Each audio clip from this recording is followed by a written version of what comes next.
दुनिया के नक्शे पर खुद को आतंकवाद का पीड़ित बताने वाला पाकिस्तान एक बार फिर पूरी दुनिया के सामने बेनकाब हो गया है। जो पाकिस्तान अंतर्राष्ट्रीय मंचों पर कसम खाता है कि उसकी सरजमी पर आतंकी नहीं पलते, उसकी पोल खोलती तस्वीरें इस वक्त इस्लामाबाद से आई हैं। भारत का वांटेड आतंकवादी, पुलवामा हमले का गुनहगार हमजा बुरहान जब मारा गया तो उसका जनाजा किसी आम नागरिक की तरह नहीं बल्कि पाकिस्तान सरकार के राजकीय मेहमान की तरह निकाला गया।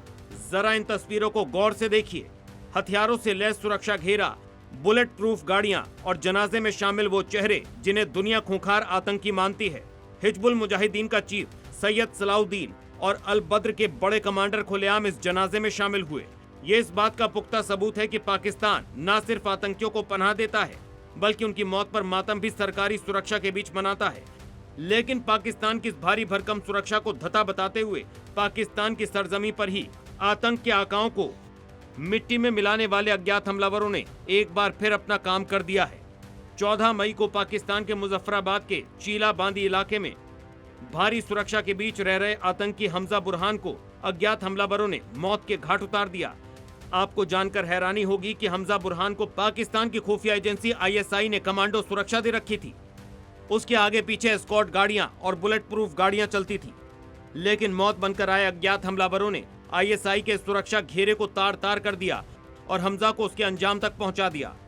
पिछले कुछ महीनों से पाकिस्तान में बैठे भारत के दुश्मनों को चुन चुन कर निशाना बनाया जा रहा है और हमजा बुरहान का खात्मा इसी कड़ी का ताजा हिस्सा है। आखिर कौन था ये हमजा बुरहान जिसकी मौत से पाकिस्तान की खुफिया एजेंसी ISI से लेकर हिजबुल और अल बद्र जैसे संगठनों में मातम पसरा है।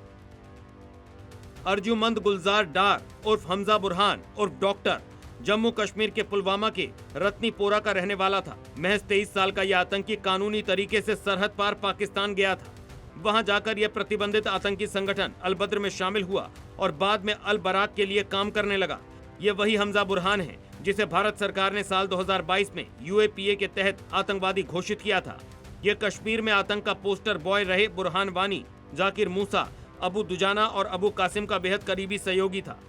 इसका सबसे काला सच ये है कि ये 14 फरवरी 2019 को हुए पुलवामा आतंकी हमले की साजिश में शामिल था, जिसमें जैश ए मोहम्मद के आत्मघाती हमलावर आदिल अहमद डार ने CRPF के काफिले पर हमला किया था और हमारे 40 जांबाज जवान शहीद हुए थे।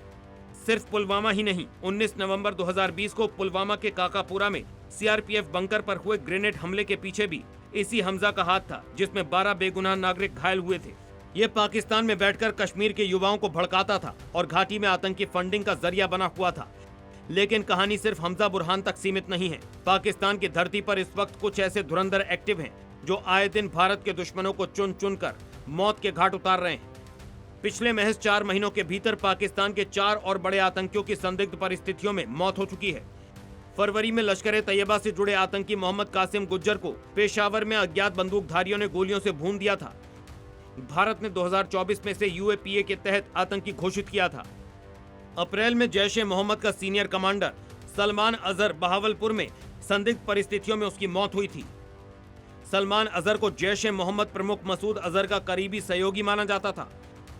अप्रैल में ही खैबर पख्तूनख्वा में लश्कर ए तैयबा का बड़ा मोहरा शेख यूसुफ अफरीदी मारा गया। यह हाफिज सईद का बेहद करीबी था।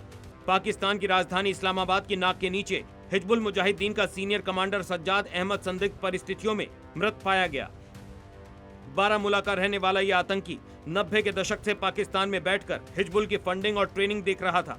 पाकिस्तान की सरकार भले ही इन मौतों पर चुप्पी साधे बैठी है, लेकिन सच यही है कि ISI की सरकारी सुरक्षा भी अब इन आतंकियों को बचा नहीं पा रही है। सरहद पार बैठे भारत के दुश्मनों के दिन अब गिनती के बचे हैं, क्योंकि अज्ञात हमलावरों का कालचक्र पाकिस्तान में पूरी रफ्तार से घूम रहा है। ब्यूरो रिपोर्ट, जी मीडिया।